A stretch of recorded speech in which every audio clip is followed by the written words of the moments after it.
कक्षा 7 पाठ 13 नीति के दोहे, जिसके लेखक हैं अब्दुल रहीम खान खाना का आज प्रश्न उत्तर हल करेंगे। पाठबोध मौखिक कार्य। प्रश्न को नैतिकता किसे कहते हैं व इसका हमारे जीवन में क्या महत्व है। उत्तर, नैतिकता बुद्धि का वह निर्णय है जो अंतर्मन से प्रकाशित होता है।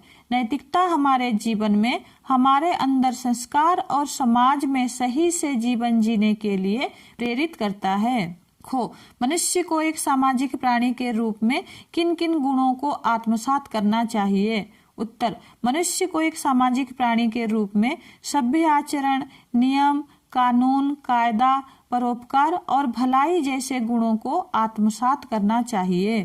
प्रश्नावली। नंबर 1, जोड़ियां मिलाइए। दिनही का दीन बंधु, चंदन का वृक्ष, भुजंग का विष, धागा का प्रेम, तरुबर का फल, सरबर का पानी। क्वेश्चन नंबर 2, नीचे लिखे दोहों की पंक्तियों के रिक्त स्थान भरिए। रहीमन देखी बेड़न को लघु न दीजिए डारी, जो रहीम उत्तम प्रकृति का करी सकत कुसंग, ना जाने के ही रूप में नारायण मिल जाई, तरुबर फल नहीं खात है, सरबर पियही ना पान। क्वेश्चन नंबर 3, नीचे लिखे प्रश्नों के उत्तर केवल एक एक शब्द में लिखिए। प्रश्न को, चंदन के वृक्ष पर कौन लिपटे रहते हैं। उत्तर, चंदन के वृक्ष पर सांप लिपटे रहते हैं। खो, कौन अपना फल स्वयं नहीं खाता। उत्तर, वृक्ष अपना फल स्वयं नहीं खाता। गो, तालाब व नदी कौन सी वस्तु नहीं पीते। उत्तर, तालाब व नदी अपना पानी नहीं पीते। घो, कौन सी वस्तु को गांठ द्वारा जोड़ा जाता है। उत्तर, धागा को गांठ द्वारा जोड़ा जाता है। वो, कौन से मन के भाव को नहीं तोड़ना चाहिए। उत्तर, मन के प्रेम भाव को नहीं तोड़ना चाहिए। चो, सुई से हम क्या काम करते हैं। उत्तर, सुई से हम कपड़े सिलने का काम करते हैं। छो, क्या फटे दूध से मक्खन निकल सकता है। उत्तर, नहीं, फटे दूध से मक्खन नहीं निकल सकता है। चो, दूसरों का उपकार करने वाले को क्या कहेंगे। उत्तर, दूसरों का उपकार करने वाले को परोपकारी कहते हैं। क्वेश्चन नंबर 4, निम्नलिखित वाक्य ध्यान से पढ़कर सही के सामने सही व गलत के सामने गलत का निशान लगाइए।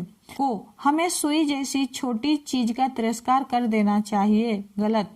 खो, चंदन वृक्ष पर बिस्तर के विष का प्रभाव नहीं पड़ता। सही। गो, दीन बंधु सदा अमीर लोगों का ध्यान रखते हैं। गलत। घो, सरबर यानी तालाब अपना पानी सभी को बांट देते हैं। सही। वो, प्रेम रूपी धागा बहुत नाजुक होता है। सही। चो, फटे दूध से मक्खन निकालना संभव है। गलत। छो, परोपकारी पुरुष ही श्रेष्ठ होते हैं। सही। जो, विद्वान लोग अपनी संपत्ति का संचय लोभ बस करते हैं। गलत। झो, तलवार हमेशा मानव मन मिलाने का काम करती है। गलत।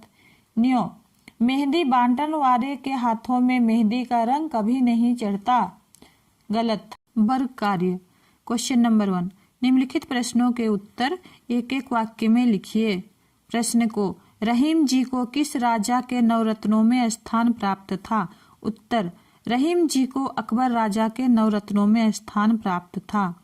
खो, कुसंगति का प्रभाव किस व्यक्ति पर नहीं पड़ता है। उत्तर, कुसंगति का प्रभाव उत्तम प्रकृति वाले व्यक्ति पर नहीं पड़ता है। गो, रहीम जी की दृष्टि में कौन से पुरुष श्रेष्ठ हैं। उत्तर, रहीम जी की दृष्टि में परोपकारी पुरुष श्रेष्ठ हैं।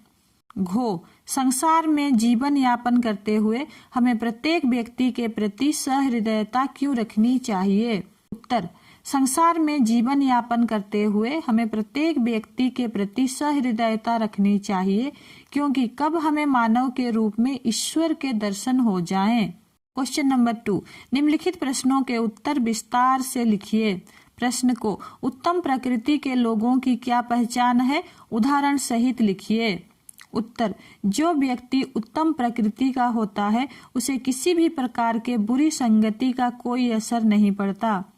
जिस प्रकार चंदन वृक्ष में सांप के लिपटे रहने पर भी चंदन पर विष का कोई प्रभाव नहीं पड़ता। खो, सुजान व्यक्ति की क्या विशेषता होती है। उत्तर, सुजान यानी सज्जन व्यक्ति हमेशा दूसरों के लिए जीते हैं। परोपकारी व्यक्ति सुख संपत्ति भी केवल परोपकार के लिए ही जोड़ते हैं। गो, सुई व तलवार किस किस प्रकार के प्राणी के प्रतीक हैं? उत्तर, सुई छोटे या गरीब प्राणियों के प्रतीक हैं तथा तलवार बड़े या अमीर प्राणियों के प्रतीक हैं। घो, रहीम जी के दोहों से आपको क्या संदेश प्राप्त हुआ है? उत्तर, रहीम जी के दोहों से हमें यह संदेश प्राप्त हुआ है कि मानव स्वभाव और विपरीत हालत में भी खुद को कैसे सकारात्मक रख सकते हैं। व्याकरण पाठ।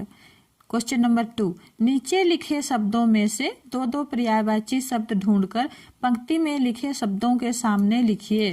दीन का निर्धन और गरीब, नारायण का प्रभु और ईश्वर, तरुवर का विपट और वृक्ष, सर्प का भुजंग और सांप, तलवार का कृपाण और खड्ग, तलवार का तड़ाग और सरोवर, दूध का क्षीर और दुग्ध, नदी का सरिता और तटिनी, कृपा का अनुग्रह और करुणा, सुगंध का सौरभ और सुरभि।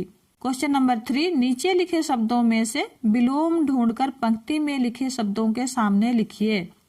सज्जन का दुर्जन, उत्तम का अधम, उदार का अनुदार, उपकार का अपकार, लघु का गुरु, प्रेम का घृणा, दृश्य का अदृश्य, प्रवृत्ति का निवृत्ति, दृढ़ का विचलित, अनाथ का सनाथ।